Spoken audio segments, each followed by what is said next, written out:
Hey guys, what's up? Welcome back here to today's edition of Advanced Bass Fishing, and really appreciate you guys joining me for an on the water video today.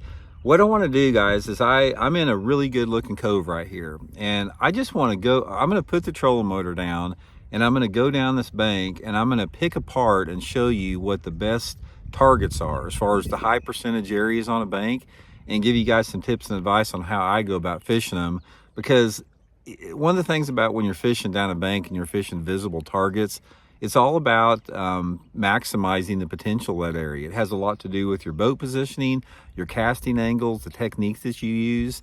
And that's what separates really good anglers from guys that, don't catch that much, is the awareness of the structure that you're fishing. So I just want to casually go down this bank and show you how I'd go about fishing it. Hopefully it'll help you guys catch some fish as a result there. Also, guys, a quick invitation out there. I'd like to invite everybody to please, if you're interested in booking an on-the-water lesson with me, all you have to do is go to my Facebook page, Randy Blaukat Professional Angler, and just shoot me a private message, and I'll give you details for that. And also, guys, we've only got a couple weeks left in the spring big blowout sale. Tackle Warehouse has 35% off on a bunch of stuff on the website. I'll put my Tackle Warehouse link in the description if you guys would like to use my link to get you some good tackle. It's a good way to support the channel, so much appreciated there. Okay guys, I'm going to turn the camera around here and we're just going to take off down this bank, and I'm going to show you guys how I would approach it and sort of identify some of the key areas. So here we go. Okay guys, let's take off through here and sort of get into the high percentage areas that I'm looking for when I go down any bank. And here in a second, I'll turn the camera around and I'll sort of explain to you guys different type of conditions at different type of year that require different approaches.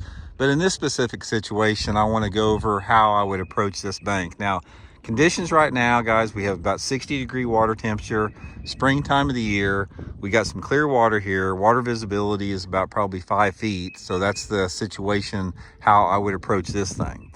Okay, first of all, one of the key things you always want to look for on any bank is shade. You see that little shade line right there?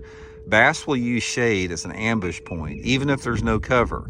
It's like on that bank right there, there's just some rock there. But bass, instead of like being right there, they're going to be right there in that shade, waiting to ambush prey because it's a low light condition. The other thing that I'm looking for is if you look through here, pay close attention to the various rock structures, because you have transitions. Anytime you have a transition in rock, it's going to be key area. For example, you got a short bluff here that gradually tapers down into a flat area there. This transition is going to be really good. And also you can see some shallow rock right there. Those shallow rock, the ledgy type rock, it throws off shade, it throws off cover. That's going to be another good ambush point. And when I'm on a straight stretch like this, where there's not much cover on it, I'm always trying to probe around to find the depth the fish are in. So like in this situation, when I'm going down a straight bank, this would be a good scenario for me, like to throw like a shaky head or maybe a football head jig straight out in front of the boat, trying to target, that 8 to 10 foot zone, maybe covering water with like a fluke or floating worm on a straight section until I came to a piece of cover. Now you can see coming up here, we got a little lay down tree in the water. You see that bush in there? This is going to be a high percentage area. So I'm always paying close attention to any type of cover like this. Anytime that I see a piece of cover in the water like that, I'm really going to slow down and I'm going to fish it super thoroughly with a variety of techniques based upon, again, the water clarity. So in a situation like this, I'd make sure I threw my floating worm or my fluke or my swim bait around there, maybe pitch out a creature bait in the little bit thicker part of it. Okay, so moving down through here, as you can see, it's pretty uniform, not a lot of change or transitions. So here again, I'm going to be focusing on the shade. So see all the various shade lines through here? This is going to be my target for my swim bait, my floating worm, my fluke. I'm going to throw it up in that shade, try to work it down. Also, maybe I'd throw like a wacky rig in there, some type of a wacky rig, that allows me to, effectively fish that clear water. Now, as I get further back in here, you can see we're getting to the back of the cove. This bank is going to gradually start flattening out, and it's going to get shallower out here in the middle. So as I get to the mid part of the back end of this cove, I'm going to back away from the bank a little bit, and I'm going to start fan casting everywhere out in this particular area, because a lot of the times those fish can just be hanging out in the middle of this ditch. Right here it's about 10 foot deep, so clear water, those fish could be on the bottom. And I'll be fan casting flukes, fan casting floating worms, swim baits, may throw just a wacky rig in there.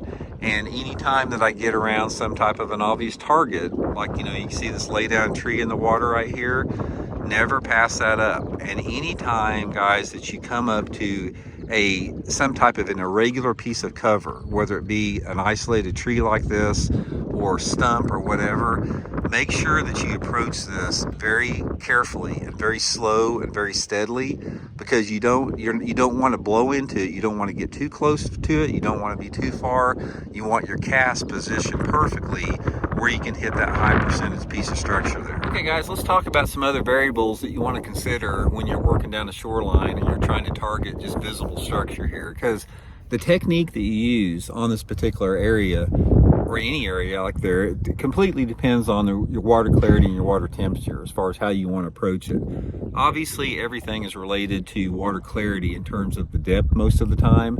Now, if you're fishing clear water in the springtime of the year, yeah, those fish could be a little bit shallower. But if you're fishing at any other time of the year, or even in the springtime of the year to some extent, try to concentrate on those areas that are, you know, anywhere between 3 down to even 15 feet deep, because in the clear water like that, those fish are going to use a little bit deeper water, so pay attention to that. Now, as the water gets a little bit more dirty, you're going to be more shoreline oriented, and your targets are going to be specifically in less than 5 foot of water that you need to concentrate in on. And a lot of the techniques, it just depends on the mood and the personality of the fish and the time of the year. You really have to make a determination whether those fish want a moving bait or a slow bait. And I usually use my slower baits around any type of cover, like lay down trees or, you know, docks or anything in the water like that, with the exception of like a shaky head on the bear stuff. But if I'm fishing just open areas, it's usually a jerk bait, a crank bait, you know, something like that that I can cover a little bit more water with. But the main thing is when you're working down an area like this, also pay close attention to your depth finder, because there can be subtle drops or shallow or deeper spots along a bank that can indicate, you know, key areas. Pay attention to any irregular feature, like a little outcropping of rock or a little bit of a little indentation in the bank, anything that's different. And also realize that a lot of stuff you can't see. And there's a lot of structure that may be just under the water that's not visible, but the only clues that you really have is what's on the bank there. And the main thing is work these areas slow and methodically. Don't get in a big rush. Don't get your trolling motor on high. Slow down, make good casts, position your boat well. And that's the difference between people that catch fish on shallow cover and people that don't. A lot of it's just those simple things like boat positioning and casting angles. So anyway, hope it helps you guys catch a few, and we'll check in later.